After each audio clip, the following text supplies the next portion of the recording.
Three, two, one.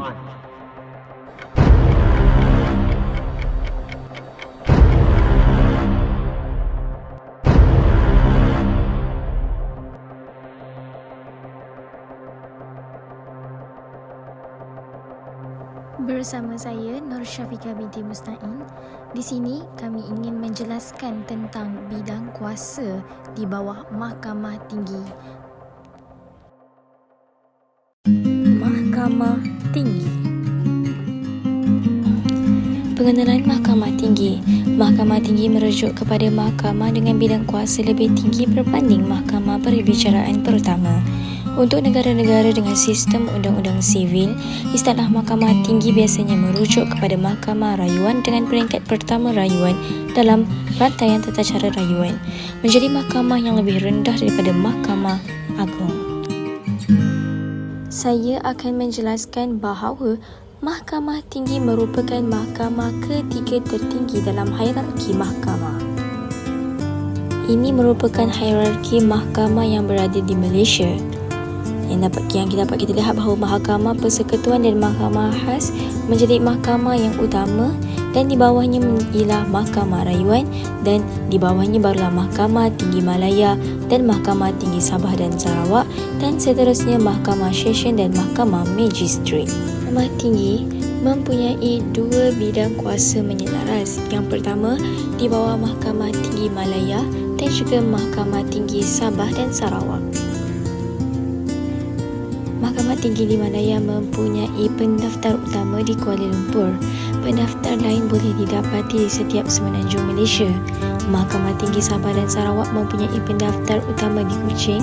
Terdapat juga 22 pendaftar di Mahkamah Tinggi di seluruh 13 negeri di Malaysia.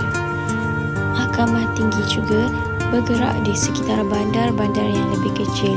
Yang pasti, Mahkamah Rayuan dan Mahkamah Persekutuan diklarifikasikan sebagai Mahkamah Agung. Pendaftar Mahkamah Tinggi di Malaysia. Semua pendaftar Mahkamah Tinggi dan Mahkamah Subordinat yang ada di semenanjung Malaysia, termasuklah mahkamah di wilayah Persekutuan Kuala Lumpur Putrajaya, berada di bawah naungan kuasa Mahkamah Tinggi di Melayu. Mahkamah yang terdapat di Malaysia Timur adalah di bawah bidang kuasa Mahkamah Tinggi di Sabah dan Sarawak, termasuk mahkamah di wilayah Persekutuan Labuan. Kini terdapat 48 hakim termasuk Judicial Commissioner bagi Mahkamah Tinggi di Malaya dan 7 hakim bagi Mahkamah Tinggi di Sabah dan Sarawak. Ia juga melibatkan kes-kes seperti penceraian, kekeluargaan, kebangkrutan dan hak jagaan anak. Apa sahaja kesalahan jenayah yang diperuntukkan untuk undang-undang seperti hukuman mati bagi kes pengenalan dadah Seksyen 39B Akta Dadah Berbahaya. Prosiding di Mahkamah Tinggi hendaklah dibereskan oleh Hakim Tunggal. Tiap-tiap prosiding di Mahkamah Tinggi dan segala urusan yang timbul daripadanya, kecuali sebagaimana yang diperuntukkan oleh mana-mana undang-undang bertulis, didengar dan dibereskan di hadapan Hakim Tunggal. Bila mana di antara mana-mana hakim sudah mendengar dan merekodkan keseluruhan di mana-mana bahagian keterangan dalam sesuatu prosiding, jika keadaan hakim tidak berapa baik seperti sakit atau sebab-sebab lain bagi menyelesaikan sesuatu prosiding itu, dari hakim yang terdahulu berhenti melakukan prosiding serta bertindak ke atas keterangan yang telah pun direkodkan oleh hakim yang terdahulu. Persidangan Mahkamah. Mahkamah Tinggi hendaklah bersidang pada bila-bila masa dan di tempat tertentu yang telah ditetapkan oleh Hakim Besar.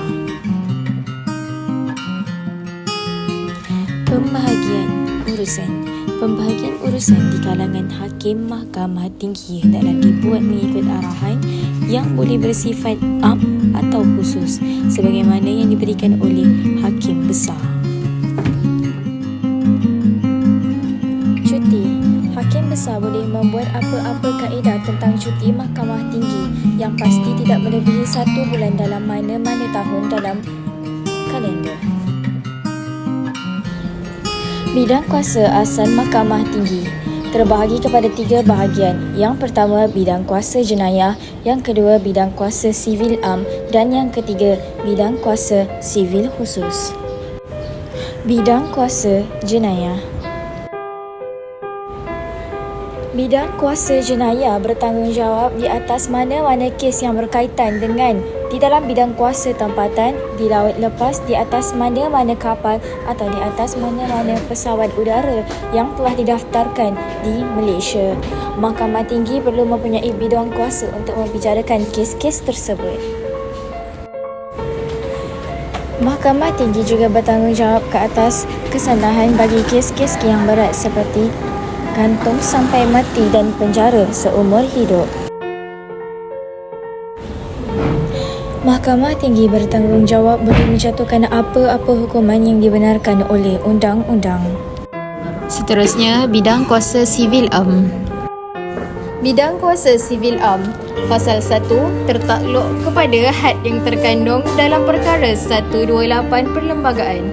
Mahkamah Tinggi hendaklah mempunyai bidang kuasa untuk membicarakan segala prosiding sivil sekiranya: yang pertama, kausa tindakannya berbangkit. Yang kedua, defendant atau salah seorang daripada beberapa orang defendant bermastautin atau mempunyai tempat urusannya. Seterusnya, fakta yang berjalan di atas prosiding yang wujud atau dikatakan telah berlaku. Dan yang terakhir, mana-mana tanah yang hak pempunyaannya dipertikaikan. Dalam bidang kuasa tempatan mahkamah itu, walau apa-apa jua yang terkandung dalam seksyen ini, dalam apa-apa hal, semua pihak bersetuju secara bertulis dalam bidang kuasa tempatan Mahkamah Tinggi.